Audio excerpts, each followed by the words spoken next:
महाराष्ट्र बंद मागे घेतल्यानंतर आज महाविकास आघाडी संपूर्ण राज्यभर आंदोलन करणार आहे। उद्धव ठाकरे काळी फीत बांधून सेना भवनासमोर आंदोलन करतील। शरद पवार सुद्धा पुण्यामध्ये बाबासाहेब आंबेडकरांच्या पुतळ्यासमोर आंदोलन करणार आहेत। तर काँग्रेसकडून सुद्धा राज्यभर निषेध नोंदवला जाणार आहे। राज्यातील महिला अत्याचाराच्या घटनांवरून महाविकास आघाडी प्रचंड आक्रमक झाली आहे। त्यांनी आधी महाराष्ट्र बंदची हाक दिली होती, मात्र कोर्टाच्या हस्तक्षेपानंतर आता बंद मागे घेतला गेलाय। पण संपूर्ण राज्यभर निषेध आंदोलन मात्र महाविकास आघाडीकडून केले जाणार आहे।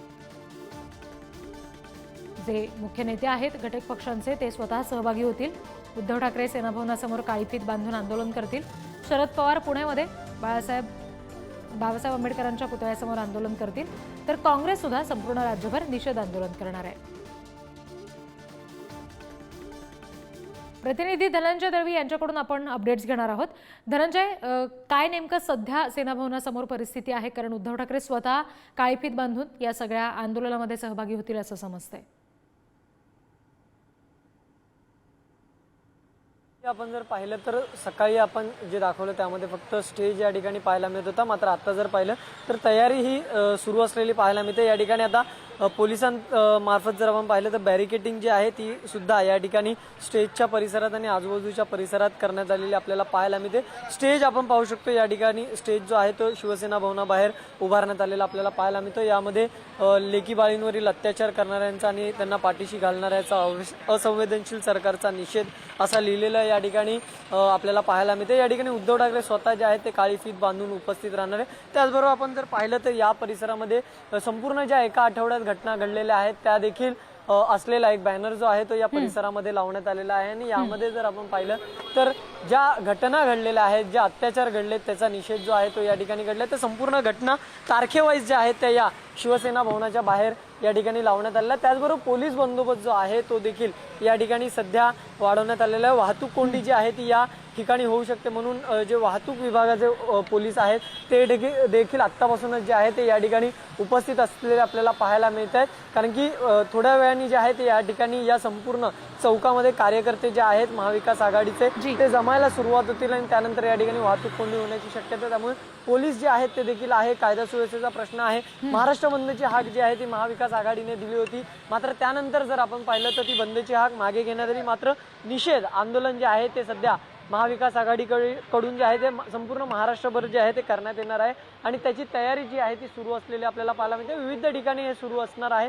मुंबईमध्ये देखील विविध ठिकाणी महाविकास आघाडीचे पदाधिकारी कार्यकर्ते हे आंदोलन करणार आहे। उद्धव ठाकरे स्वतः शिवसेना भवनाबाहेर उपस्थित राहणार आहे। त्यामुळे या ठिकाणी जर आपण पाहिलं तर मोठ्या संख्येने पदाधिकारी कार्यकर्ते जे आहेत ते उपस्थित राहण्याची शक्यता आहे। त्यामुळे या ठिकाणी पोलीस बंदोबस्त असेल, इतर सगळ्या गोष्टी ज्या आहेत कायदा सुव्यवस्थेच्या दृष्टिकोनातून त्या ज्या आहेत त्या या ठिकाणी चोख आपल्याला पाहायला मिळतात। रिद्धी, अगदी धनंजय, तुम्ही आमच्याशी असेच जोडलेले राहा। आपण बघतोय मुंबईमधून प्रतिनिधी धनंजय दळवी आपल्या सोबत आहेत।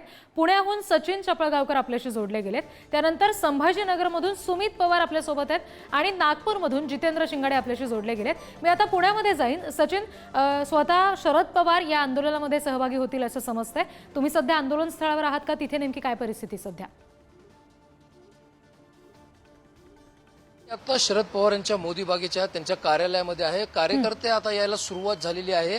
साधारणपणे 10:30च्या सुमारास आंबेडकर पुतळा जो की ससून हॉस्पिटलच्या समोर आहे त्या ठिकाणी आंदोलन करण्यासाठी स्वतः शरद पवार आणि अनेक खासदार आमदार त्या ठिकाणी जमणार आहेत। काँग्रेस असेल, राष्ट्रवादी शरद पवार गट असेल किंवा उबाटा गट असेल, तिन्ही पक्षाचे कार्यकर्ते त्या ठिकाणी जमणार आहेत। 10:30 वाजता ते आंदोलन सुरू होईल। निषेध मोर्चा जो आहे, निषेध आंदोलन जे आहे ते त्या ठिकाणी होणार आहे। उच्च न्यायालयाने ज्यावेळेस आदेश दिला त्यानंतर बंद आहे तो मागे घेण्यात आला, पण निषेध आंदोलन मात्र मोठ्या प्रमाणात त्या ठिकाणी पुण्यामध्ये करण्यात येणार आहे। स्वतः शरद पवार त्या ठिकाणी जाणार असल्यामुळे त्या ठिकाणी मोठ्या प्रमाणात गर्दी बघायला मिळेल एवढं नक्की आहे। रिद्धी, अगदी अगदी सचिन, दिवसभरात तिथे नेमकं काय घडतं हे तुमच्याकडून जाणून घेऊच। आता संभाजीनगरमध्ये काय परिस्थिती आहे ती बघूया।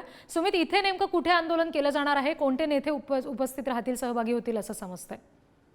नक्कीच रिद्धी, महाविकास आघाडीच्या महाराष्ट्र बंदला कोर्टाने परवानगी नाकारल्यानंतर राज्यभरात काळ्या फिती बांधून निषेध आंदोलन या बदलापूर घटनेच्या निषेधार्थ नोंदवण्यात येणार आहे। यानिमित्त संभाजीनगरच्या क्रांती चौकामध्ये विधान परिषदेचे विरोधी पक्षनेते अंबादास दानवे यांच्या उपस्थितीमध्ये हे आंदोलन करण्यात येणार आहे। त्यासोबतच घटक पक्ष असलेले महाविकास आघाडीतील सर्व घटक पक्ष यामध्ये सामील असतील। रिद्धी, अगदी सुमित, आणि तिथले सुद्धा दिवसभरातले अपडेट्स तुमच्याकडून वेळोवेळी घेऊ. आता नागपूरमधून जितेंद्र शिंगाडे आपल्या सोबत आहेत. जितेंद्र, नागपूरमध्ये नेमकं कुठे आंदोलन होणार आहे, किती वाजता सुरुवात होईल आणि कोणते नेते उपस्थित असतील? रिद्धी, ज्याप्रमाणे काल बंदची हाक देण्यात आलेली होती, मात्र बंद हा आता निषेध आंदोलनामध्ये परावर्तित झालेला आहे आणि नागपूरच्या संविधान चौकामध्ये काँग्रेसतर्फे हे आंदोलन करण्यात येणार आहे. या आंदोलनामध्ये जे आहे ते विरोधी पक्षनेते विजय वडेट्टीवार यांच्यासह काँग्रेसचे शहराध्यक्ष आमदार विकास ठाकरे यांच्यासह इतरही पदाधिकारी, नेते आणि कार्यकर्ते मोठ्या प्रमाणात सहभागी होणार आहेत. सकाळी 11च्या सुमारास हे आंदोलन सुरू होईल. निषेध आणि मूक आंदोलन आहे. काळ्या फिती लावून हे आंदोलन करण्यात येणार आहे. ज्या काही महिला अत्याचाराच्या घटना झालेल्या आहेत राज्यभर होत आहेत, त्याच्या निषेध या आंदोलनाच्या माध्यमातून करण्यात येणार आहे आणि 11 ते 12 असं हे आंदोलन चालणार आहे. त्यामुळे या आंदोलनानंतर काय प्रतिक्रिया येते किंवा काय सरकार दखल घेते का, हे पाहणं तेवढंच महत्त्वाचं ठरणार आहे. निश्चित. जितेंद्र, सुमित, सचिन आणि धनंजय, तुम्हाला चौघांनाही धन्यवाद. मुंबई, पुणे आणि संभाजीनगर शिवाय नागपूरमधली ही परिस्थिती आमच्यापर्यंत पोहोचवलीत यासाठी.